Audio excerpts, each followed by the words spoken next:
2019 is Season 1. in the books. Season 1. Who knew we'd make it through one full season of Cross Eye Outdoors? I know, we got it. We did it. Man, this thing started up with just a dream from when we was kids. It's crazy that it's been a year already. I mean, it flew by. It's been a journey. It has been. It's we've had our struggles, we've had our ups and downs for sure, but man, it's been a blast. Yeah. It's been good. Big learning deal. I mean, it's been good. I've loved it. It's been talk fun. about a game changer though. Like, the camera is the key to it. But you know, me and we've done an on the ground, on the move type hunting, and you know, and now it's to capture it all on film. That's much more of a challenge to what we were already doing. I mean, it changes it. I mean, it's not, well, we strive on our videos, and while we're hunting, the main purpose of being out there is hunting, and that's what we tried doing. That's why some of the videos may not have as much footage and stuff, but we don't let the shot dictate our hunt. Right. I guess is how I should put it. We're still gonna hunt. If we don't get that perfect shot, that's fine. We're still gonna capture it, and we'll talk to you about it and tell you about it and whatnot. But I think that was probably the toughest learning curve for us. Was realizing that the shot is important, but it's not everything. But it was hard not to do. We made those mistakes in turkey season. Yes, we did. We picked a spot that we would like. Okay, this is where we want to set. This looks like a good spot to set, but we didn't because of the way the sun was. Yep. And that's where the turkeys come through, and they wouldn't come into us because they were henned up. Yep. But had we sat there, they'd walked within 10 foot of us, right there. But one of those deals. I mean, that's something we're gonna have to just roll with, and that's kind of part of the learning deal. But no, it's been great. It's been a lot of fun. Crazy to think that we're already right back to where this whole thing started. I know, fixing to start off season 2. Like, the excitement's even more this year just because of what we've learned and what we've got planned to go this year. Trying to just step up each year, and not only each year, but each season we tried to make it better and better video quality and whatnot. But I don't know, I'm excited. Year 2 is going to be fun. Season 1 definitely had its challenges. We'll start off with turkey season. Just do a real quick summary of that. We had our challenges on the turkey just because of the weather and everything, but that comes with hunting in general. But we were successful. I mean, we limited out our birds. Yeah, we cleaned our tags out on our birds this year. I mean, it was great. I mean, every year I hunt, I learn something new, and this year I learned how not calling on a certain types of birds. There's a lot of birds I can call and keep calling, and they come right to me. Right. But this year I don't know, for some reason of all years, we had more hold up this year than we did. Yep, we did. And there were several on the video that we brought right into us by teasing them with the call and then going silent. And crazy how it's one of those things you're like, oh no, you gotta keep calling, you gotta keep them interested, and which is what we had done in years past, and doing that new tactic and seeing it firsthand work. Oh, it was having them come in within 5 feet of us. It was just, that one was drumming right behind us. It was insane. But it was so much fun. It was a blast. I don't know why I enjoy turkey hunting as much as I do anything else. Oh, absolutely. Really. Like, it's just the sheer excitement of it. It is. But it is. Good successful turkey hunt for first season. Like we both killed a lot of good birds. Yep. Good birds. I mean, we had big birds this year. Yeah, they were all. We didn't have any with under a 10-inch beard. Nope. Big, healthy birds. Got a lot of meat. Yep. Sorry, that was one lack of footage on our part. I ate them before I videoed how we cook them. Which this year I'm gonna try to do more of that after the hunt type video on like how I cook my wild game. So. And we'll do a better job as far as the breakdown, like breaking down your bird, breasting it. I mean, we usually don't do a full clean. No. On the turkeys. Thighs, wings, and breast. Thighs, wings, and breast really is about it. I mean, we'll go through it and we'll show you that, and we learned how to do the fan. Yeah, we learned an easier way to get the fan. So we'll show that this year as well. Just little tips as we go. Yeah. But and then we jumped from turkey season. We had a little bit of a break, and then we jumped right into elk season, which is for us. That's our big trip every year. Like, we really enjoy it. And this year it was tough. We went late season elk, which is one of the toughest hunts I think you can do as far as elk hunting. The elk have been pressured for, a month and a half or longer. And everybody's chasing them all over the place. We went late season and battled the weather. It was windy. Wind. Bad. Which, if you go back and watch the elk video, or if you've already seen the elk video, you'll see the difference in terrain in the two places we hunted at. First place we were at, we'd hunted there before in the past, and we know that they're there. We've had experience firsthand whenever we've been there, seeing sign and whatnot. And then the last year, good friends of ours went up there and were really successful up there. And we got there, and the terrain and just, it was dry, drought, warm, and it was warm. Yeah, they hadn't had any cold weather. And moving to that second spot that we went to was, I think, more of a challenge than where we were at down low. Because we fought the wind and everything down low too, where we were originally started at. But man, when we got up there to 11,000 foot range and we're fighting the snow and the wind all day, every day, and well, yeah, because where we were camped the first time, 7,000 foot. Yeah. And we were camped at 11,100. Yeah.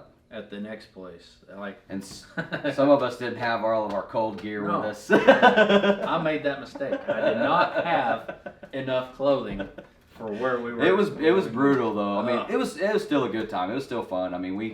We hiked our tails off. We saw lots of sign. We seen some elk. We seen elk. And everything, and it was challenging late season. The elk were hid back in them sanctuaries, and I feel like we would have got into them.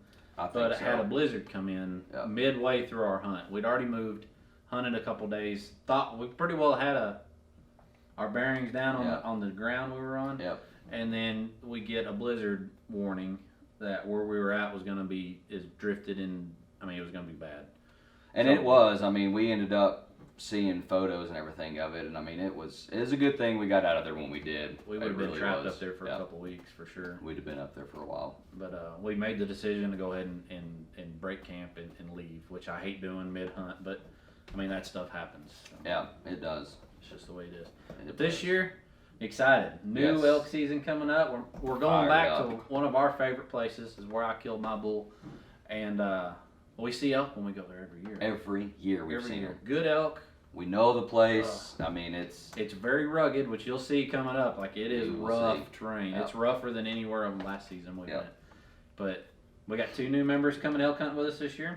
We got Jesse Butler, Lucio Marino. They're going to be joining us on our elk hunt, and that'll make things so much funner too. Just more camaraderie and more, enjoyment of the hunt. Plus, it ain't gonna hurt to have 2 other guys. No, it's not. If we knock a bull down and get it packed out. And speaking of Lucio, one of the previous videos that we have uploaded, he was actually in one of them. It was his son that shot his first buck. Lucas.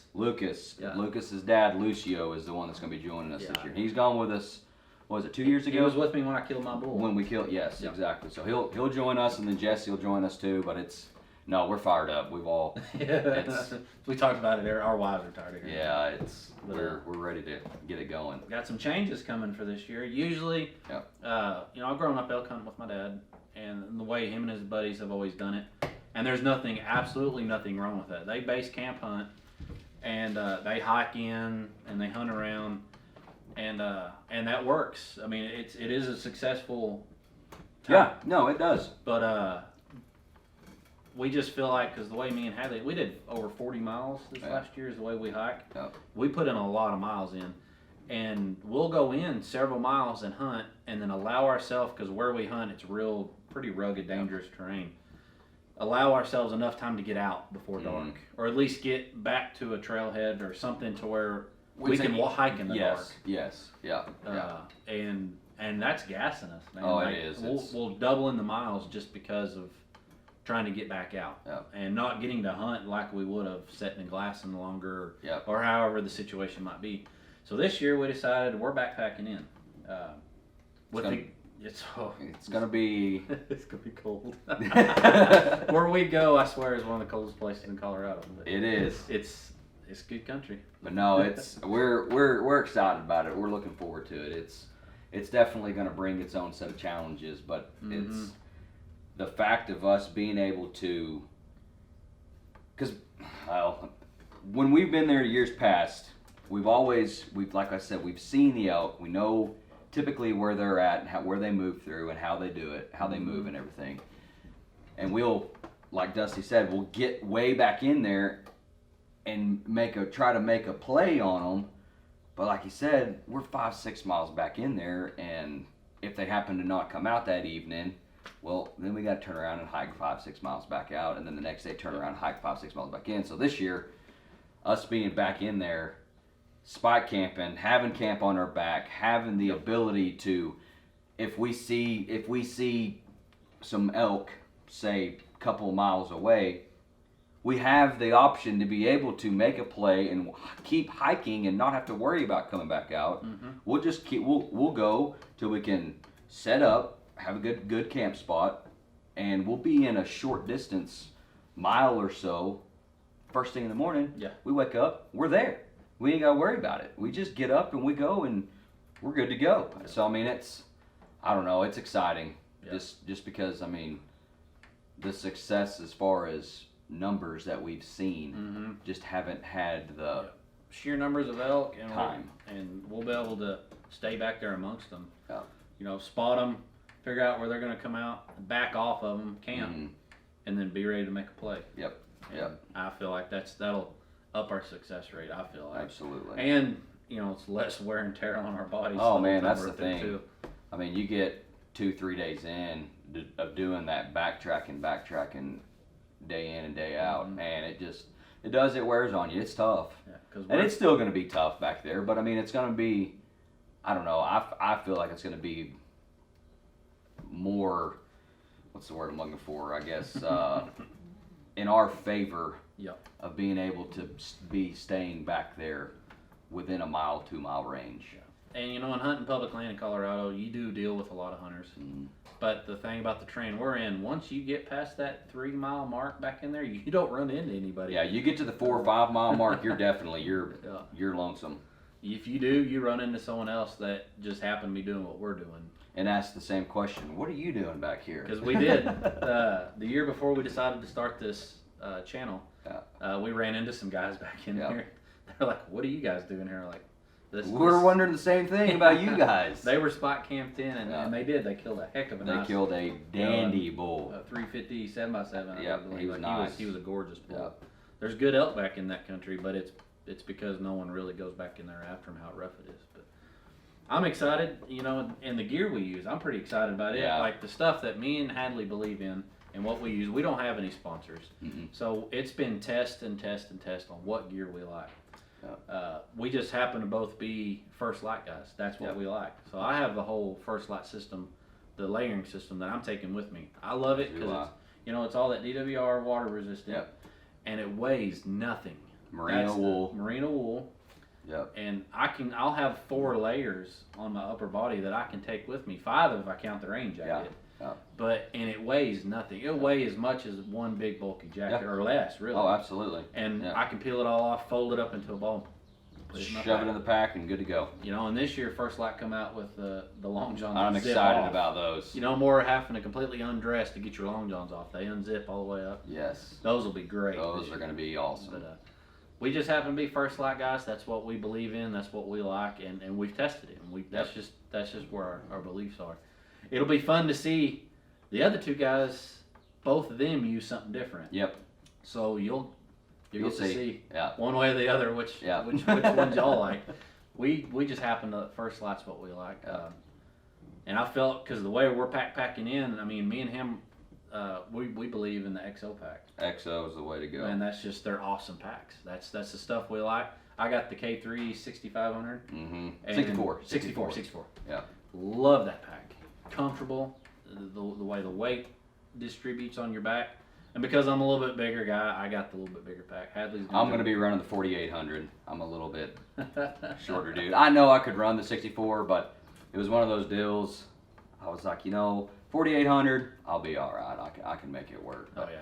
The 64 for me, I get a little top heavy. It might not work out in my favor. Which, I'm not going to be carrying enough gear in to justify that. Right. But with hunts I'm wanting to do in the future and everything, it'll work. Plus, like those packs, I can roll it down, tie it on top, click it together, and then it won't stick up above my head. And that's also the next other good thing about the XO pack is so that K3, that frame, you can actually buy the bags and interchange them. So like if you want to run a 6400, you can have your 4800 kit, and if you decide to go, like say to Alaska or somewhere on a 10-15 day sheep hunt or something, you can buy the 6400 bag, swap it out with your 4800, and you're good to go. Yeah. I mean it's perfect. I don't know, the XO bag, it's just. It's unbelievable. Those are two of the critical things we're going to take, which when it starts getting a little bit closer to the elk season, we'll do a gear dump. We'll break down everything we'll have a table laid out here, and this is just what we find that works. We've done backcountry hunts, but just not for elk. Right. And we've done them for deer and other things. So this is just stuff that we know that will work for us. Not necessarily work for everybody, but just what we found that works for us. Yep. Me and my one type of mountain house that I like. I'm telling you. Beef stroganoff, straight across the board. Love it. I like it. I would eat it here for lunch if I'm not hunting. Speaking of that, that's going to be another challenge for us this year is, us hunting out of a base camp. We got so used to bringing our coolers and everything up there and having our either sandwiches, steaks, burgers, fajitas, or whatever we wanted to cook. We had it.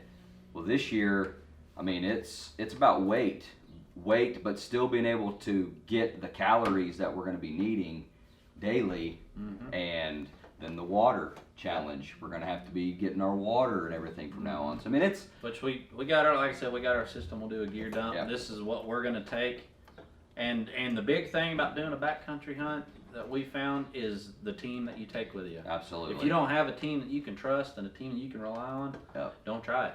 This is, the guys that are going with me and my brothers. Yeah, that's it. We rely on each other completely for us to lean on each other or to make it work, because we're going to be way back in there. Yep. So and when we do the gear dump, we'll have the other guys in here with us. We'll go over what we're going to do, and but like I said, a team is crucial in my opinion. Yep, it is, 100%. So, but there'll be a lot more of that elk footage or elk prep work, how we're getting ready for the hunt, the workouts we're doing, the training. There's a bunch more we'll do into another video for you guys. But deer season. Deer season was kind of a fail for me this year. Work had me tied up all way too late. Every good day every good day. And then the days, Saturday or Sunday, the days I was off, it would be 70 or 80 degrees outside in the middle of November and December. And then Monday, Tuesday, Wednesday roll around and it's cold or snowing or the perfect scenario to go hunting. And I couldn't go, but I don't know, man. It was kind of one of those county-wide deals. From who all I've talked to, it was a weird year here where we're at. I mean, it was tough. It was tough. I know the place that I hunt at. I mean, there's numbers there. The deer are there, and we've seen them. But just the way they were moving this year was completely opposite to the previous however many years I've been out there, 6 years, 7 years, whatever it's been now. Yeah. And the way we hunt, and we hunt in Texas, we hunt food sources. That, I mean, unless it's in the rut, and then I get up and I rattle and do different things. But we have feeders running, we have protein feeders running, we got food plots, wheat fields. And and that's generally where we like to hunt, because we're in the northern part of Texas, so it gets cold. And that food source is crucial for the deer. Like, they will hit it every evening like they're supposed to. And this year, every mature, like when I wasn't able to get any of the good ones on film for him. We had several shooter bucks come by, but kept traveling.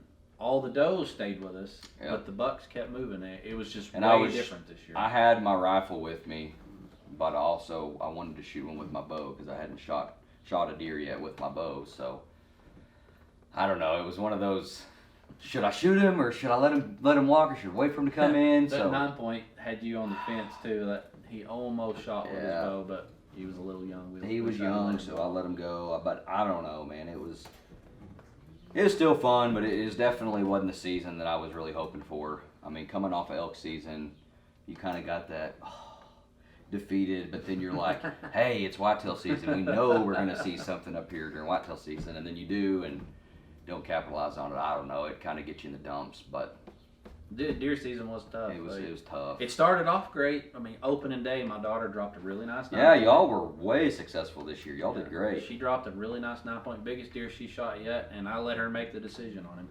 because when we had good deer coming in, but that's the one she wanted.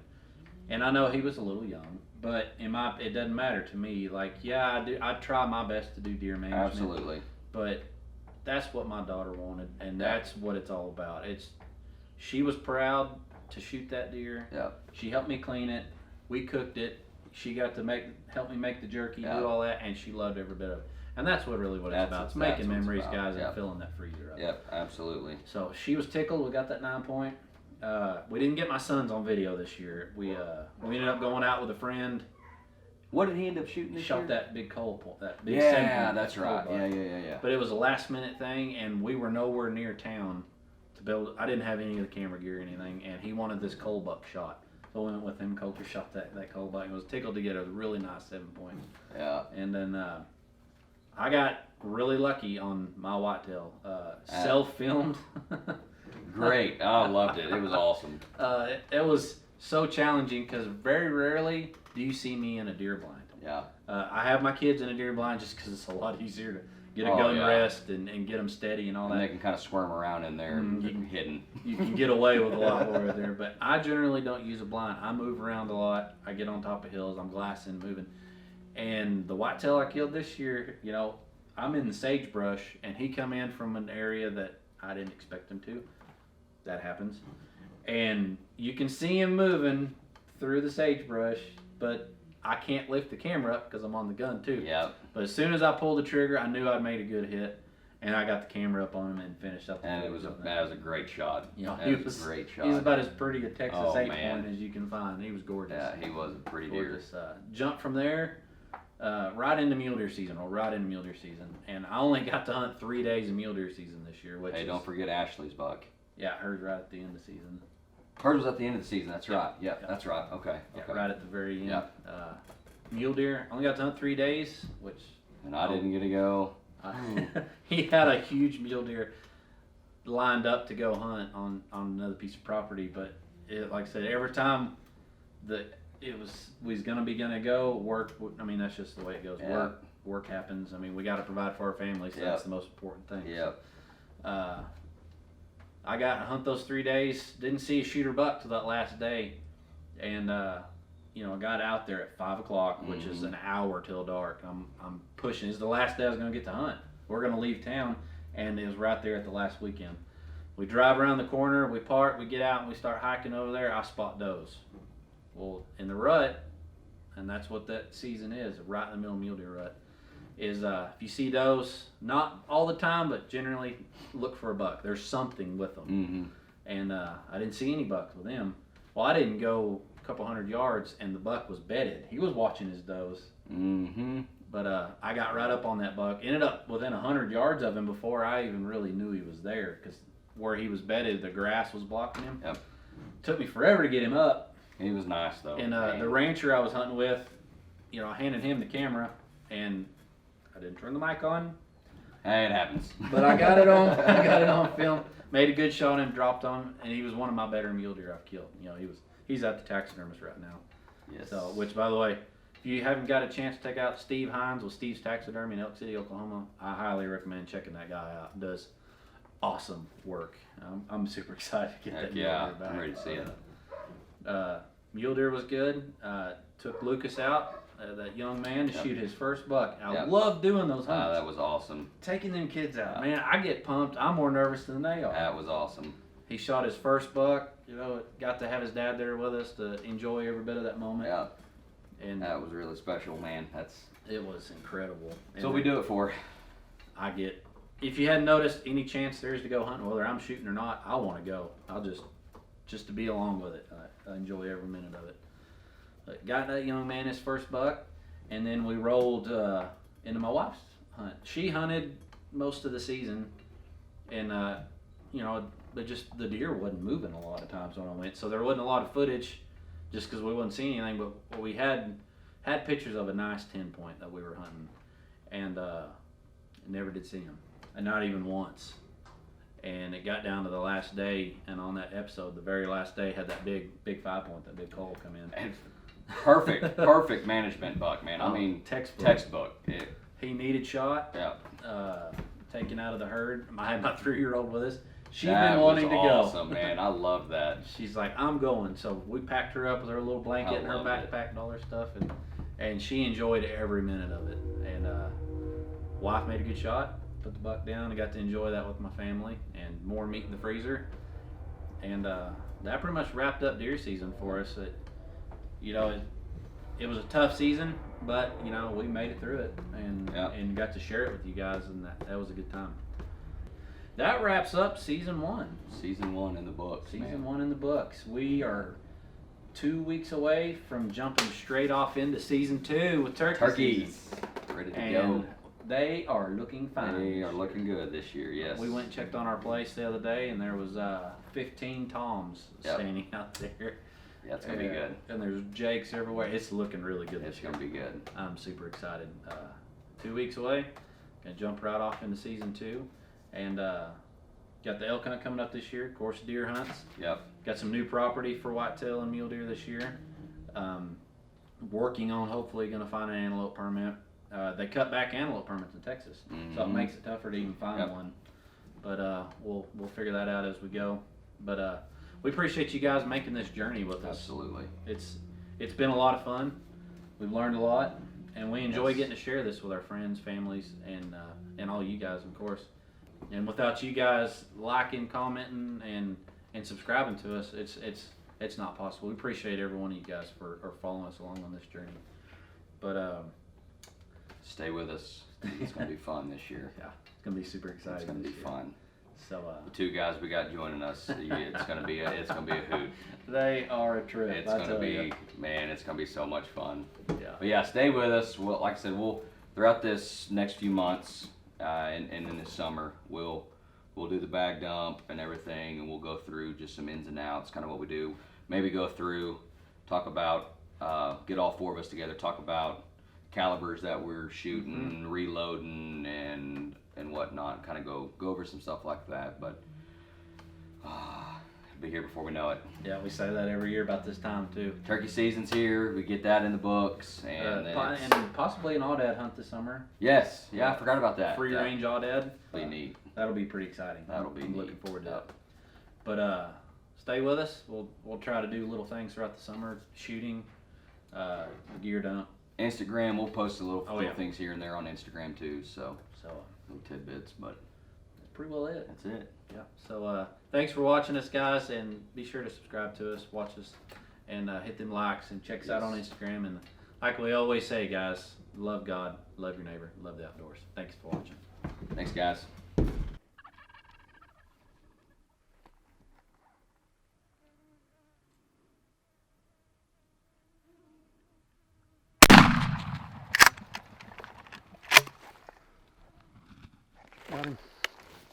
Got him.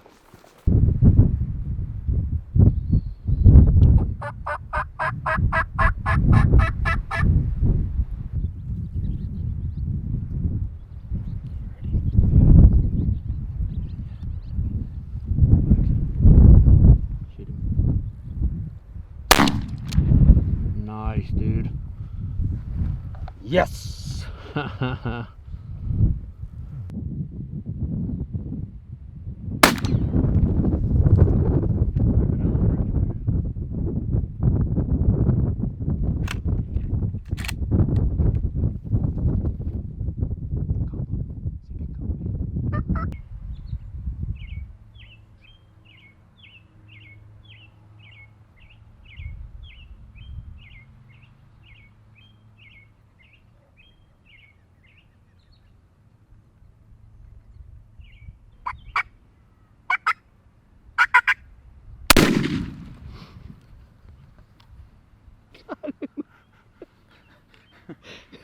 It's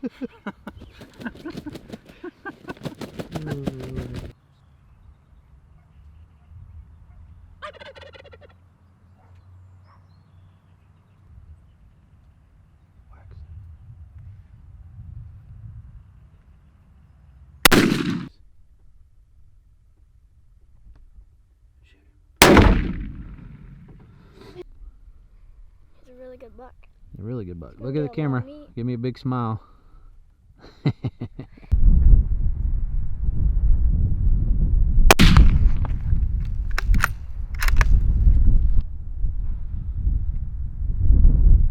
Got him. He's down. He's down. What a buck. Look at that joker.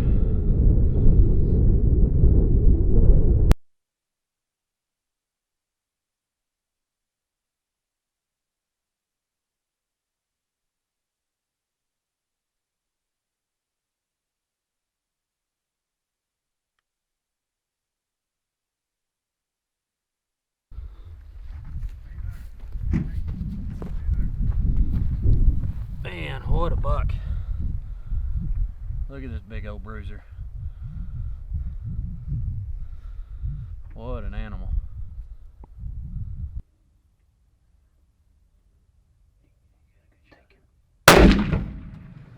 He's down.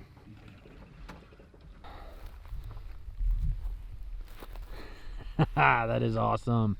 That's pretty good. That is an awesome first buck.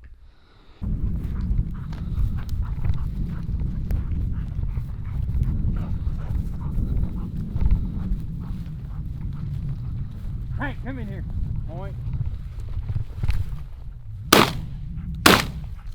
Nice.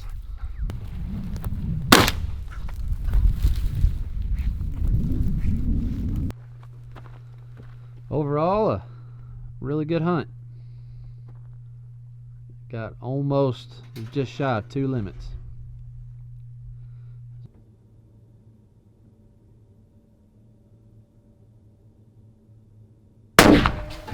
You got him.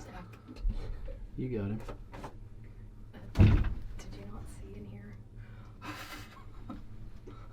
Ash. Oh, no, he's down. He's down. Well. Are we gonna drag him out? Yeah. All right. Well, folks, Are you gonna thanks for watching Cross Outdoors, and be sure to subscribe to us, hit them likes, and let us know what you think about it. Leave some comments for us. And follow us on Instagram also. We also have an Instagram. So. Tell them subscribe to my daddy's channel. Maybe not.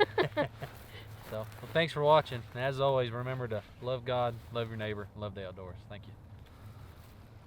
Let's go pick them up. Let's take them back.